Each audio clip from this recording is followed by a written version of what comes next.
বর্তমানে সবচেয়ে হিটলিস্ট, সবচেয়ে হিটলিস্ট। ওরে ভাই রে ভাই, এটা হচ্ছে গুজরাটি লেহেঙ্গা। আচ্ছা আচ্ছা, এগুলো প্রাইস কেমন ভাই? এটার হোলসেল প্রাইস থাকবে, এটা যারা স্ক্রিনশট নিয়ে 25 থেকে 30,000 টাকা লাগবে যদি যাচাই করেন। আচ্ছা আচ্ছা, আমরা হোলসেল প্রাইস দিচ্ছি মাত্র 12,000 টাকা। মাত্র 12,000 টাকা। এটার সাথে কিন্তু জামাওনা খুব গর্জিয়াস থাকবে। ওকে দর্শক দেখেন, চমৎকার ক্যানক্যানের পাটটা দেখেন, আচ্ছা, কয়টা ক্যানক্যানের পাট দেখেন। ওরে ভাই, কয়টা পাট ভাই? 2 3 4 5, মোট কথা এটা কিন্তু অনেকটাই ফুলে থাকবে। আচ্ছা আচ্ছা, পাশাপাশি আমরা আরেকটা ডিজাইন দেখাবো, আরেকটা Okay. কালার দেখাবো। এইটা কিন্তু দেখেন চমৎকার একটা কালার, এটাও চমৎকার কালার, রেড কালার। অস্থির।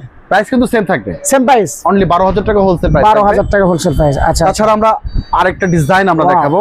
চমৎকার দর্শক, এটাও কিন্তু এটা অস্থির ভাই। কিন্তু দেখেন, মানে আমাদের ওরে পছন্দের ভাই একটা রে লাইন। ভাই, এটাও সেম থাকবে ভাই রাজশাহী ব্লক মানেই কিন্তু আপডেট না? জি অবশ্যই, রাজশাহী ব্লক। আচ্ছা, আচ্ছা। এটা এতটাই গর্জিয়াস, কাপড় বোঝা যায় না। আচ্ছা আচ্ছা, দেখেন চমৎকার দর্শক, কতটা এটাও কিন্তু gorgeous। অস্থির। এটাও গুজরাটি, ওয়াও, প্রাইস থাকবে অনলি এটা কত ভাই? 12,000 টাকা হোলসেল প্রাইস। 12,000 টাকা হোলসেল প্রাইস না? নেক্সট আমরা যেটা চমৎকার। দেখো, এতদিন আপনারা শুনেছেন স্টোন থাকে জুয়েলারিতে, কিন্তু স্টোন চলে আসে কাপড়ে, জুয়েলারি স্টোন চলে আসে কাপড়ে। দেখেন আচ্ছা আচ্ছা, কতটা গর্জিয়াস। ওয়াও, চমৎকার আপুদের ক্রাশ। এটাও সেম প্রাইস জনি ভাই, অনলি 12,000 টাকা। Only এই ধরনের 12,000 জুয়েলারি টাকা। যারা নিতে চাচ্ছেন আচ্ছা, আচ্ছা। তাদের আমাদের রাজশাহী ব্লকে চলে আসতে হবে, দোকান নাম্বার 56। এই ঠিকানায় আসলে কিন্তু আপনারা এই ধরনের লেহেঙ্গাগুলো কালেকশন করে নিতে পারবেন। ওকে।